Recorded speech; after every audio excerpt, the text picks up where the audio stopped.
Anyway, my talk is on risk fractures in geriatric patients. I thank Dr. Ashok Shyam for the invite. Happy to be a part of Wiroc Global and partner with 70 other global associations. In the hierarchy of dreary world of fragility fractures, risk comes second, next only to the hip fractures. Approximately 10% of white women older than 65 years will suffer from distal radius fracture during their lifetime. Principles of fracture treatment, it is different then and now. Earlier in the Abraham Colles era, it was the cast which was the gold standard, but now in this modern era, no longer cast is a gold standard. So for my treatment decisions for my patients, what are my twin considerations? What is that I look into before I go into the decision making of the treatment? Well, one is fracture characteristics. Another is the patient characteristics, which are very vital. Fracture characteristics, I rely on the history given to me. If it's a low energy trauma, that is fall from a level ground, usually the fracture is extraarticular, typical Colles, and stable. Whereas in higher energy trauma, like fall from stool, there is metaphyseal comminution, presence of intra-articular extension, there will be shortening, and usually it's an unstable fracture. There are signs of instability, and this form an indication for surgery.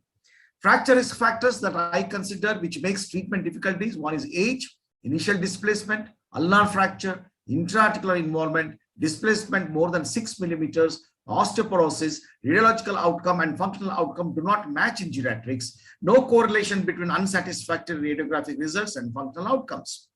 Then the second one which I look is the patient characteristics that dictate the choice of treatment. What are the functional demands of each patient who comes to us? What is the pre-injury activity status? Patient's independence, self-care, spouse care, very important in geriatric patients. Cultural barriers, surgery may be a taboo, and is that a dominant hand? And the risk of surgery, anesthetic risk has to be considered. Yesteryears, geriatric population had low functional demand. Welcome to the present day geriatric group. They feel young and active. They want to be independent, want to cook their own food, do household activities. They want to do their household works. They want to be independent, drive their own vehicles. They want to play sports and keep themselves fit. Few are into active sports and even weightlifting. So few want to take care of themselves and be independent. Few want to take care of their ailing spouse, and few even get married well into their sunset of lives. So this is the modern geriatric patients, and we need to look at the demands of this, you can call them young, but yet old patients, whose requirement has changed drastically now in the present times. Hence, there is a paradigm shift from cast to more aggressive methods in unstable geriatric risk fractures. In undisplaced stable fractures, I do the old-fashioned casting. I look for the bone quality. The results are usually good. I cast it, forget it, simply because unlike the younger group, functional limitations do not matter in geriatric patients. In displaced distal radial fractures, there are 5 treatment options. I use all of them in different situations. Before treatment, I make sure to go through these 4 parameters concerning distal radius. And now the question is it really necessary to restore these radiographic parameters? Cortical bone, I look into what is the quality, radial angulation, radial length, palmar tilt, ulnar variation. Restoration of ulnar variance and volar tilt is enough for good functional outcome. Smaller variations of other radiographic parameters do not matter in wrist fractures. Now the number 1 option for, when do I use this option? Close reduction and casting. Most stable, minimally displaced fractures are treated by me in this way, either under GA or local blocks or even local anesthesia. Forearm cast in neutral position for 6 weeks. There's no difference between the long and short cast. I realized that morbidity associated with the long arm cast in elderly is not justifiable. For me, it is still the gold standard in undisplaced, stable or mildly displaced fractures. And what are my criteria for accepting the reductions? In instability, what is my acceptable reduction? Dorsal tilt is if the dorsal tilt is less than 20 degrees, radial shortening is less than 3 millimeters, intra-articular step less than 2 millimeters. When there is minimal displacement, I usually accept this reduction parameters. Then close reduction and casting, I find it ideal in low demand patients, sedentary lifestyles. I do early mobilization to prevent stiffness, particularly in arthritic hand. Cost effective, residual deformity should not matter much.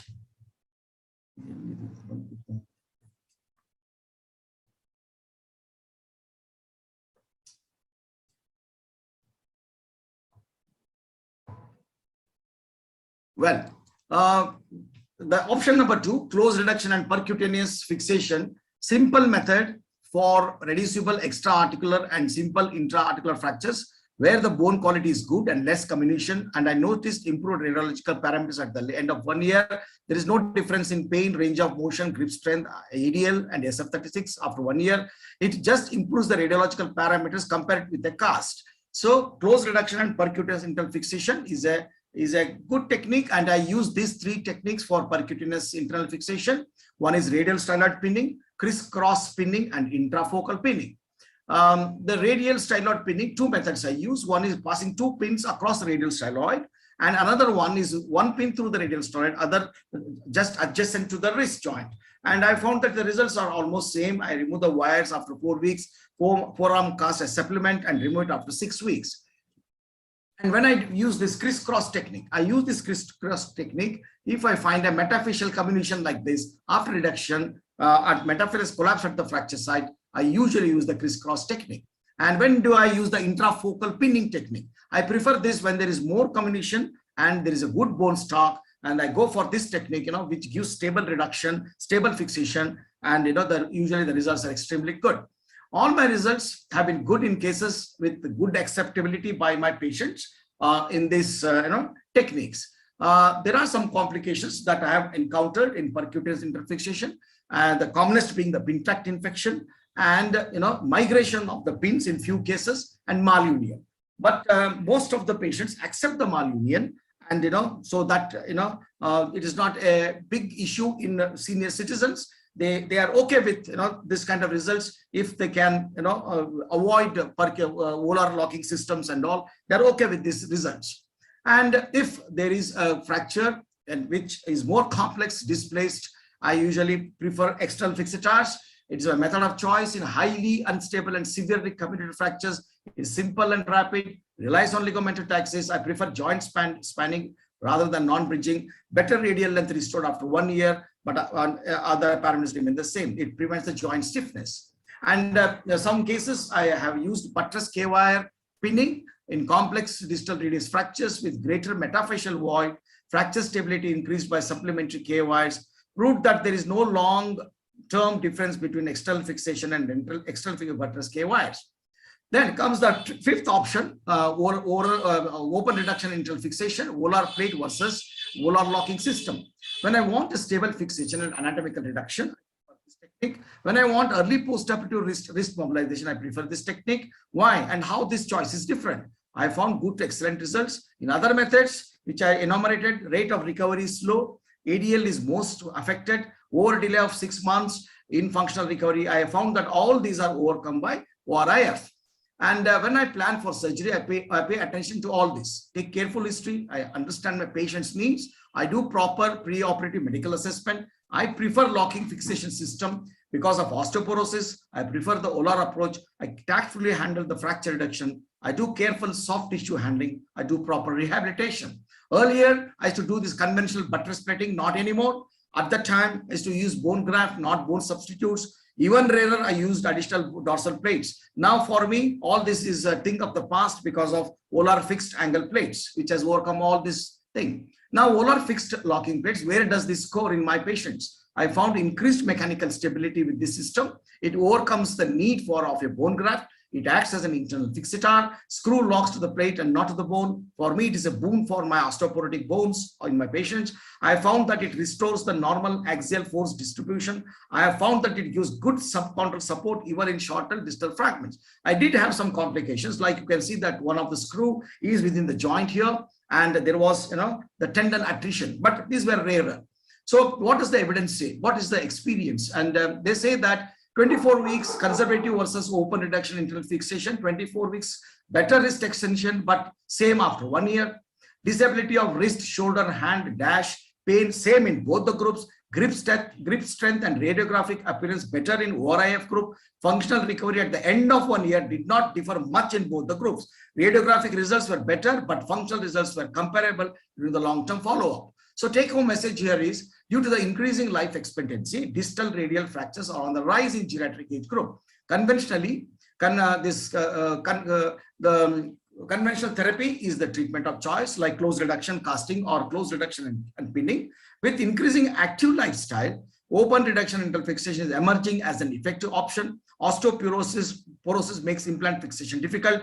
OLR FLPs have emerged as a new successful option for rigid fixation and early mobilization. So to just conclude, in undisplaced fractures, I just cast it. And even in mildly displaced fracture, I reduced it. And if I find there is no displacement within the cast after 10 days, I continue to treat it non-operatively. Otherwise, surgery becomes an option for me. And in the displaced distal radial fractures, I face the dilemma of decision making like any other surgeon, but I base my decision on patient and fracture characteristics. And if surgery is the option, I choose from these 4 options, which I told you. So now the review of literature, Chung et al. Over 60 years, when the methods of treatment over 60 years, all 5 methods. So what does this all 5 methods review say? Worse radiographic results in cast group, better radiological results in VLPs, but important is functional results were same in both the groups after a year. Major complications requiring no surgery seen in bridging external fixator group. Major complications requiring secondary surgery seen in VLPs. Poor functional demand, makes accurate result not a must.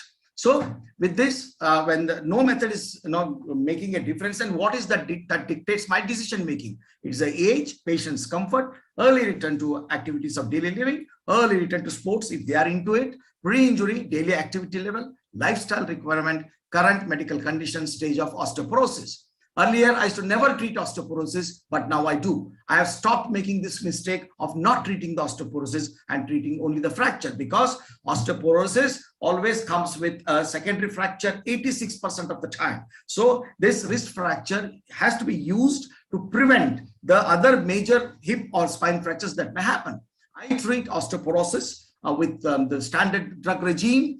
I prefer teriparatide, though I use, most of the times patients cannot afford PTH, then I go for zoledronic acid. I have given zoledronic acid, but it is a long-term, once a year dose, and I was not very comfortable with that. So I prefer this combination of drugs like calcium, vitamin D, and even bisphosphonates like zoledronic acid. And then teriparatide is the drug of choice for me. And this is the dose for 18 months. So along with that, to treat osteoporosis, I also advise the patient on general nutrition, fall prevention, exercise, modifying the risk factors like smoking, alcohol to be stopped, treating the comorbidities and pharmacological agents. So this becomes the comprehensive management of late. Earlier, it was a conventional management where only the fracture treatment was important. Now it is fracture treatment and treatment of osteoporosis, both, which makes the treatment comprehensive. I follow this now, and I advise everyone to follow this. So in a nutshell, after diagnosis of a wrist fragility fracture, I follow the fracture management principles as discussed. I focus on proper rehabilitation. I treat osteoporosis. I strictly advise the secondary preventive measures to my patients to reduce the risk of falls, to decrease the risk of secondary fractures, because our patients are different now. Earlier, there were low demand patients, not very active, high surgical risk were there, multiple comorbidities, osteoporosis. This made conservative treatment very popular, but now things have changed. Majority are still active. The life expectancy has gone up. 70 years, people are still playing sports, demanding lifestyles, want to return to activity earlier. So VLS, that is volar locking system, give a rigid fixation of the fracture and mobilize them early, is now coming to the fore and maybe the answer in the future. So you can see that how the senior citizens have changed. So we may now have to reconsider the way we treated the geriatric wrist fractures. So the paradigm shift from conventional to comprehensive. A hip fracture and the wrist fracture cannot be ignored. We cannot just treat and forget, because it warns of future fractures at other important sites. In women, risk of hip fracture rises 1.4 to 1.8 times. And in men, risk of hip fractures rises 2.3 to 2.7 times. By ignoring the wrist fracture, we may end up, and not treating the osteoporosis, we may end up jeopardizing our patients with hip or spine fractures. So we need to prevent secondary fractures from happening. It comes with a big socioeconomic price. And now, as Dr. Amar says, and as Dr. earlier, Shrikant said, medical legal issues also could be a big problem if we forget to treat osteoporosis. If a patient who had a wrist fracture develops subsequent fracture of the spine or the hip, and if we fail to treat osteoporosis, well, we may be in the dock for not treating the osteoporosis. So it's time to salute our wrists. Wrist is a wonderful creation of God. We owe our life to our wrist. All our activities happen through the wrist. All our activities. If the wrist breaks, our life breaks, more so in geriatric patients. And in that age, they want an independent life. They want a pain-free life. A good wrist will enable them to achieve that. So thank you very much, Ashok, and thank you very much, Global Wiroc, for partnering with Josie in these academic pursuits. Thank you very much.